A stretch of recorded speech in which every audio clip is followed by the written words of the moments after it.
Of course, just creating a list of things you want to change and knowing a bit more what it is that you want from life is only a very small first step in getting there. Now you have to actually start making things happen for yourself, and that means taking small, positive steps towards achieving your new goals. And this is where most people go wrong. Not because they go about achieving their goals in the wrong way, although this happens, but because they don't go about it at all. You see, the big problem for many of us is that we're seemingly waiting for something to happen. We're happy to just go along with our current lifestyles, which are good enough, rather than aim for something bigger and better. Now, sometimes this comes down to fear. Sometimes this comes down to thinking that they have no other option. Sometimes, though, it comes down to believing that waiting is legitimately the best strategy for getting what they want. I suppose the ultimate example of this is retirement.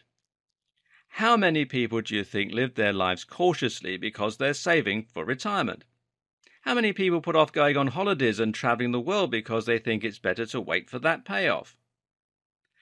But when you think about it, it makes no sense at all. Of course, it makes sense to plan for the future, but why would you defer your happiness until you're at a point in your life where you're not physically capable of enjoying it to the fullest? Why wait until you have no energy and a painful knee and spine before you start traveling the globe?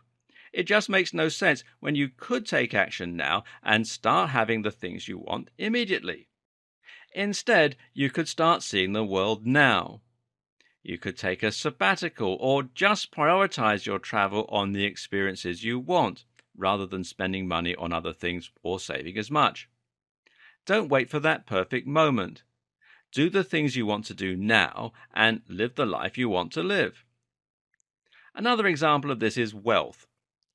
A lot of people will dream about the things they want from life when they're wealthy. How many times have you imagined your perfect home that you're going to buy when you're rolling in cash? It's something most of us have done at some point. But now think about what that perfect home actually entails. Most likely it's a fairly standard property, but with the added bonus of looking cleaner, more spacious, and more luxurious. Does it need to be huge? Does a huge house really make you happier? Probably not. So instead of waiting until you're rich to have that dream home, how about thinking about how you can make your current home into your dream home? Take action now on the things you want. Let's take this moment to look at how you can turn any property into a dream home on a modest budget. This will hopefully then serve as a good example of how you can get what you want from life much more easily once you've narrowed down what you really want. In this case, you say you want to be rich, but what you really want is a beautiful home. You're putting off doing it because you think that requires you to be wealthy or retired. But you can have it right now if you just focus on the small differences that will make that property feel closer to the one in your dreams. Now, here are some steps you can take. First of all, throw out a lot of your things. Now, this might sound surprising, but the more of your things you throw out, the less items you'll be left with, and they'll start to look beautiful and amazing. If you have a lot of clutter in your home, then you're essentially lowering the average value and the average quality of the things that you do own. Throw out 90% of your ornaments, and the remaining 10% will be the most amazing looking things you have. Likewise, they'll look less cluttered and thereby draw more attention to themselves.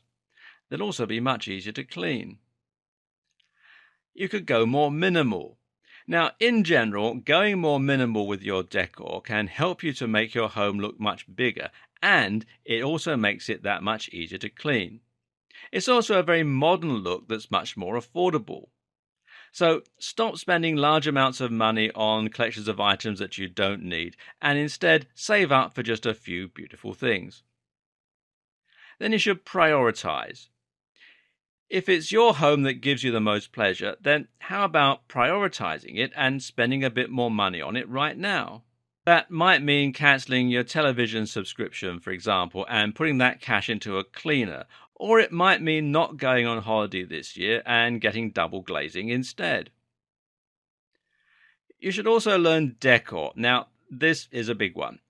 Instead of just placing items around based on what you think looks good, spend some time learning what makes great decor. Once you learn the tricks, you can take a relatively standard looking room and make it look incredible. Does your room have a color palette? Do your cushions match your drapes? It sounds silly, but these practices have developed over years of research and they make a huge difference. And you can look for bargains. If you know where to look and you leverage your contacts, you can make some amazing additions to your home relatively cheaply. Now, this may mean that you speak nicely to your friend who happens to be a builder, you get mates rates. Or it might mean that you look on FreeCycle to find free furniture. And finally, you can get a few centerpieces. Just a few high-tech pieces of technology or a few amazing decorations can make all the difference to your home. Depending on your priorities, that might mean adding a massive flat-screen TV to your living room or some kind of spectacular water fountain. This bit is expensive, but it's all about investing your money wisely, making the biggest impact with the fewest changes. And sometimes it's just about doing something different that people don't see all that often. This makes your home memorable, and it doesn't even have to be expensive.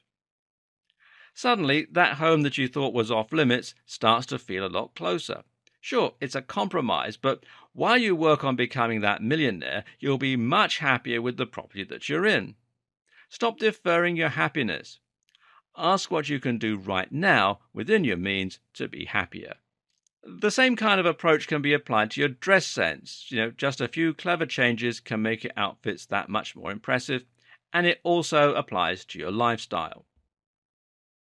On a final note, you'll find that sometimes the things you want are in contrast to one another. Remember that scenario we talked about earlier, the pilot who wants to fly long haul but doesn't want to leave his family? Well, actually, it's more complicated than that. What he really wants is to fly for British Airways, he's in the UK, because it gives more status than his current position at EasyJet.